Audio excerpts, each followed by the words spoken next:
Ce programme vous est offert par Illico Cash.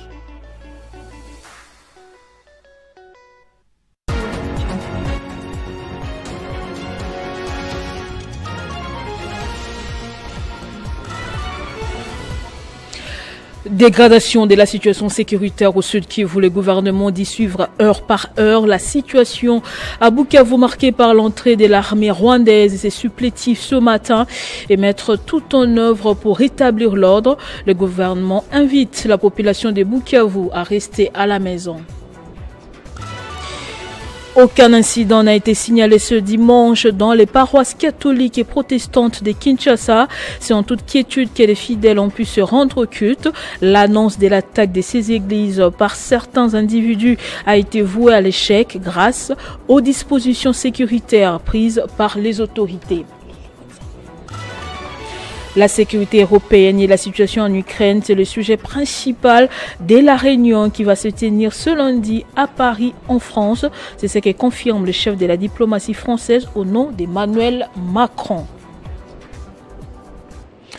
Nouveau journal sur Télé 50, bienvenue à tous. Face à la situation préoccupante actuellement au Sud Kivu, le gouvernement, à travers le ministère de la Communication et Médias, dit suivre heure par heure la situation à Bukavu, marquée par l'entrée de l'armée rwandaise et ses supplétifs ce matin.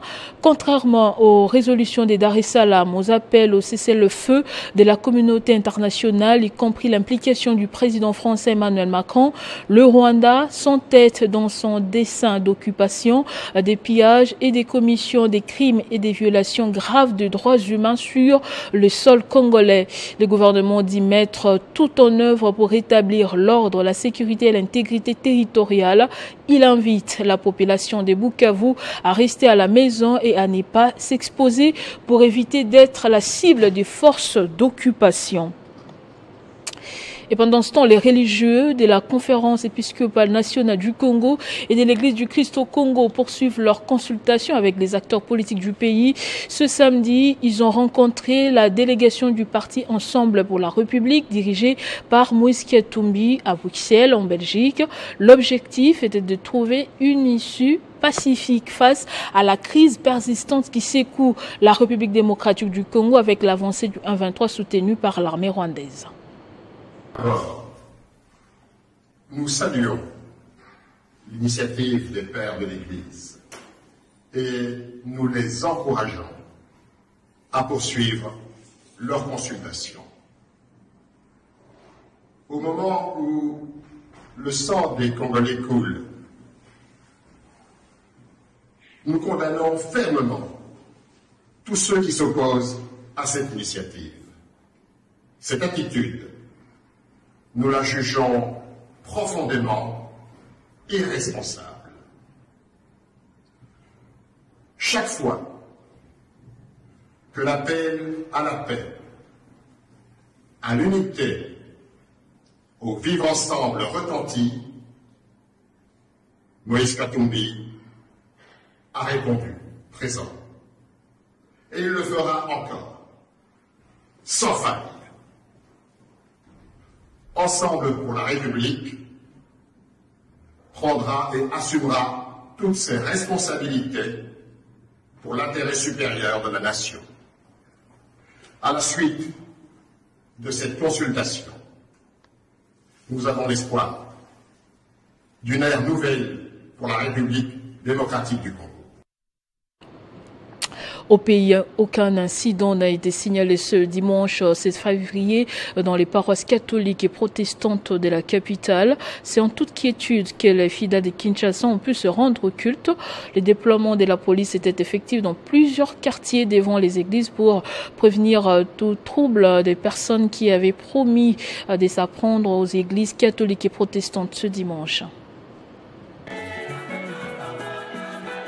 Aucun incident constaté dans des églises catholiques et protestantes ces dimanches dans la ville-province de Kinshasa. En toute quiétude, les fidèles ont répondu présents au culte dominical. D'autres, conquis par la peur, n'ont pas effectué les déplacements. Constat, le nombre faible dans certaines paroisses. Face à la menace des personnes non identifiées sur les réseaux sociaux, le gouvernement provincial et le commissaire provincial de la police avaient déployé un dispositif sécuritaire important sur les lieux de culte dans l'objectif de contrer les menaces d'attaque proférées contre les églises catholiques et protestantes. Pour en arriver là, dès la viralité de ces messages destructeurs, le gouverneur de la ville, sur les ondes de la chaîne nationale, avait mis en garde ces fauteurs de troubles et rappelé l'action en demeure du communiqué interdisant les manifestations publiques. La chancellerie de l'archidiocèse de Kinshasa, qui avait pris ces menaces au sérieux tout en les dénonçant dans un communiqué publié samedi dernier, a invité ses fidèles à la vigilance, à la prudence et la protection de ces infrastructures, de ne pas céder aux intimidations et de prier pour la République démocratique du Congo. Les messes ce dimanche 16 février 2025 se sont déroulées sans interruption. La police a déclaré d'avoir noté aucun incident dans les paroisses catholiques et protestantes. Et justement, par rapport à cette journée, vous le savez, des individus mal intentionnés voulaient s'attaquer à des églises catholiques ce dimanche pour des raisons qui leur sont propres.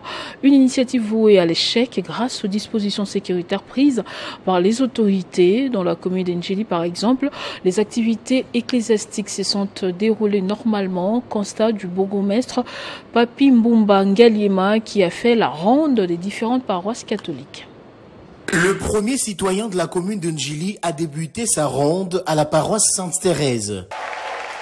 Sur place, le constat est positif. La messe se tient dans la sérénité, comme en témoignent ces images. Présence policière à l'entrée pour assurer les fidèles des dispositions sécuritaires prises. Direction la paroisse Saint-Martin-des-Tours. Ici également, les fidèles prient dans la quiétude. Soucieux de faire respecter les instructions de sa hiérarchie, le bourgmestre Papi Mbumba s'est ensuite rendu à la paroisse Sainte-Agnès avant de chuter à la paroisse Sainte-Famille. Bilan général de sa ronde, aucun incident enregistré. Il y a l'instruction donnée par son Excellence, Monsieur le gouverneur de la ville-province de Kinshasa, qui a exhorté les Kinois au bon sens, qui a exhorté les prêtres catholiques d'exercer leurs activités de messe dans la quiétude. Raison pour laquelle moi, étant bourgmestre de la commune de Ndjili, je ne pouvais pas rester dans mon bureau en ces jours. J'ai pris l'instruction de l'autorité urbaine pour venir faire l'itinérance dans toutes les grandes paroisses de l'église catholique ici à Ndjili.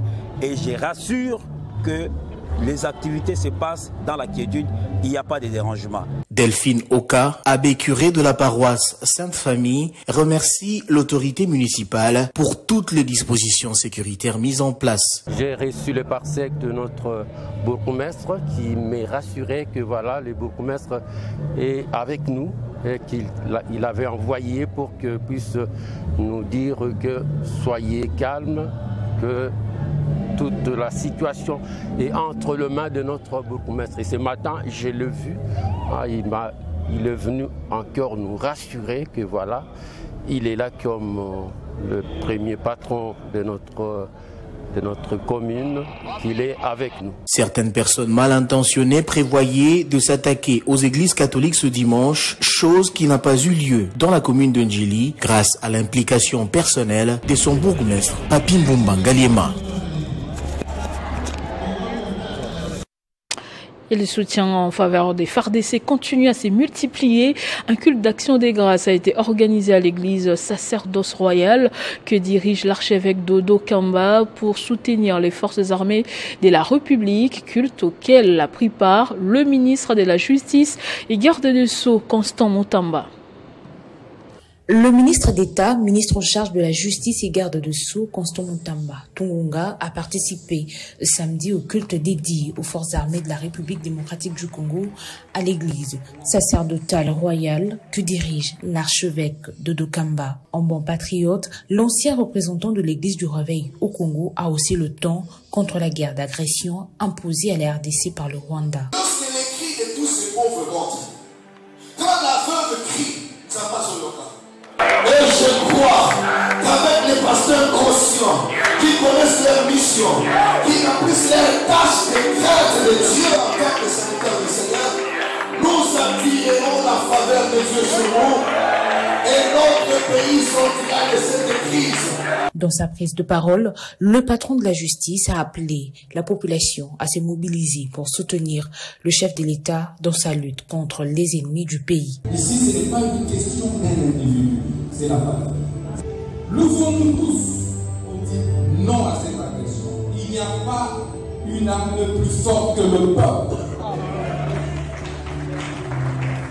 Le chef de l'État nous a personnellement assigné à mobiliser les pasteurs, à mobiliser les églises. Sachez qu'il suit ce message personnellement et avec attention. Contre la guerre d'agression à l'est de la RDC, il est impérieux que chaque Congolais s'élève de quelque manière que ce soit pour soutenir les vaillants militaires qui mettent les bouchées doubles pour faire échec aux forces négatives.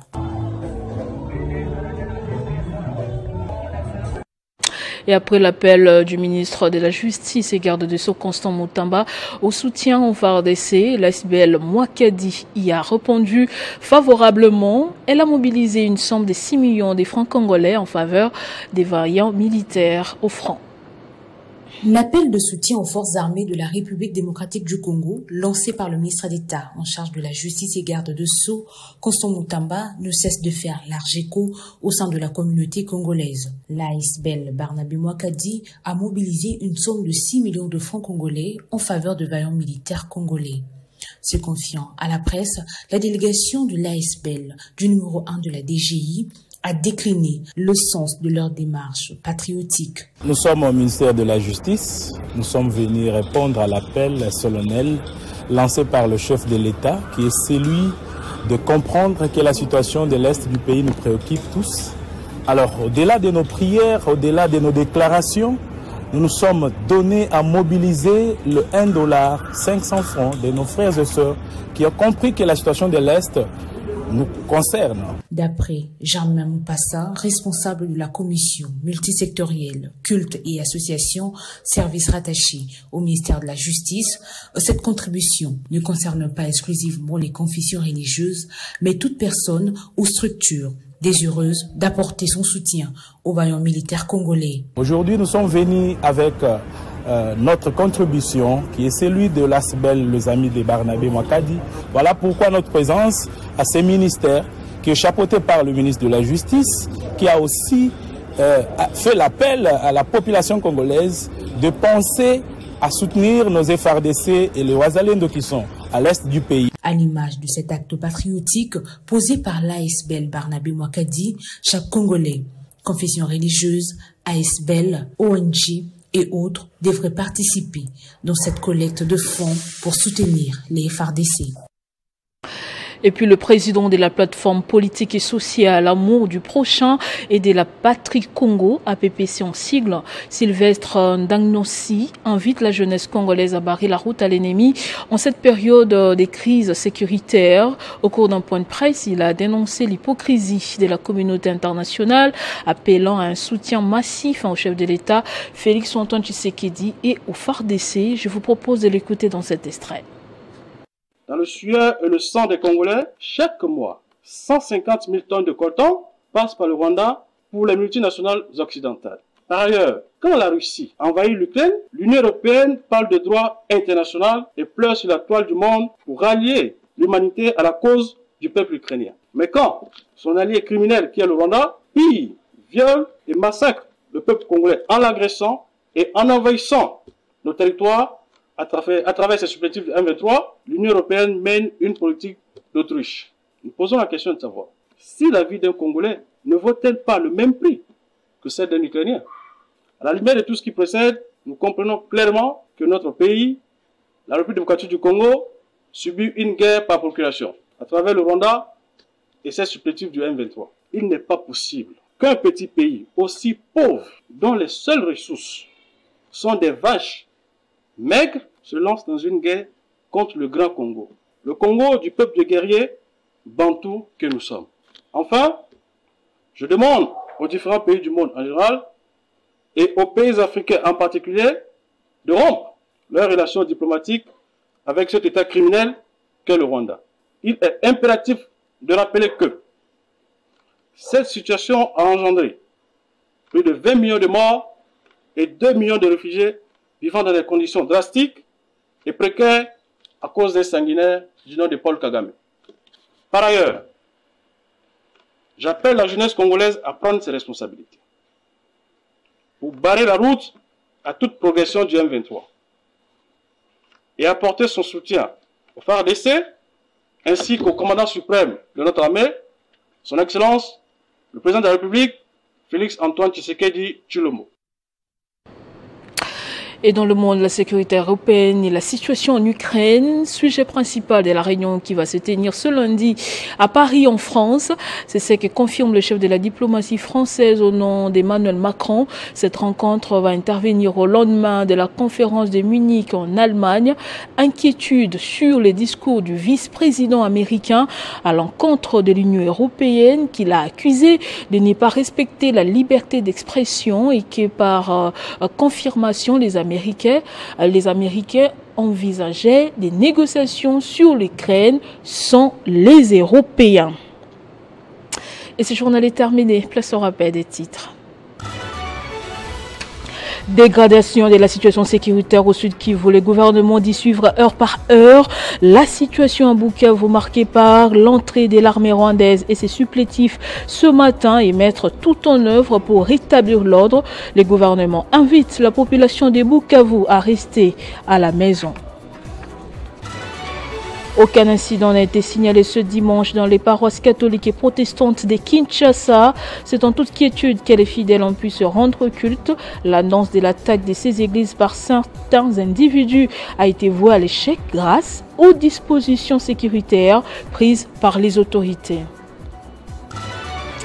À l'international, la sécurité européenne et la situation en Ukraine, c'est le sujet principal de la réunion qui va se tenir ce lundi à Paris en France. C'est ce que confirme le chef de la diplomatie française au nom d'Emmanuel Macron. Merci de nous avoir suivis de partout. L'information reste en continu et en temps réel sur votre télévision.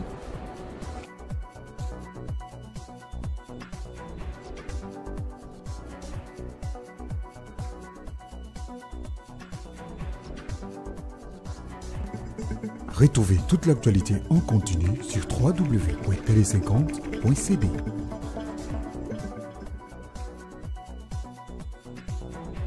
Ce programme vous a été offert par Illico Cash.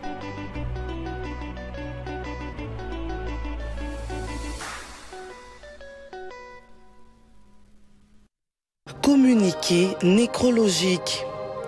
L'inspection générale des finances et la famille Ipan, à la suite du décès du chef de bureau Apo Ipan Anche, survenu le vendredi 7 février 2025 à Kinshasa, de suite d'une maladie, vous présente le programme ci-après. À dater de ce samedi 15 au dimanche 16 février 2025, le recueillement s'effectue dans la salle Emamila Palace à partir de 17h. Emamila Palace est située sur l'avenue Kato, au numéro 13, dans la commune de Lingwala. Référence École Révérend Kim, sur l'avenue de Libération, ex-24 novembre. Lundi 17 février 2025, aura lieu la veillée mortuaire dans la salle Villanova, sur Prince de Liège, ex-avenue Chaoumba. Mardi 18 février, à 9h, levée du corps de la morgue de l'hôpital du Cinquantenaire pour le recueillement dans l'enceinte de l'hôpital du Cinquantenaire. À 10h, témoignage et oraison funèbre de l'IGF, de la RTNC et de l'UPN. 11h30, passage de la dépouille mortelle à l'esplanade de la RTNC où Monsieur Apo Ipan a travaillé avant de rejoindre l'inspection générale des finances. À 12h30, le corps sera conduit pour inhumation au cimetière de la Nécropole 1 entre ciel et terre. À 17h, un bain de consolation sera donné dans la salle Villanova. Ce communiqué tient lieu de faire part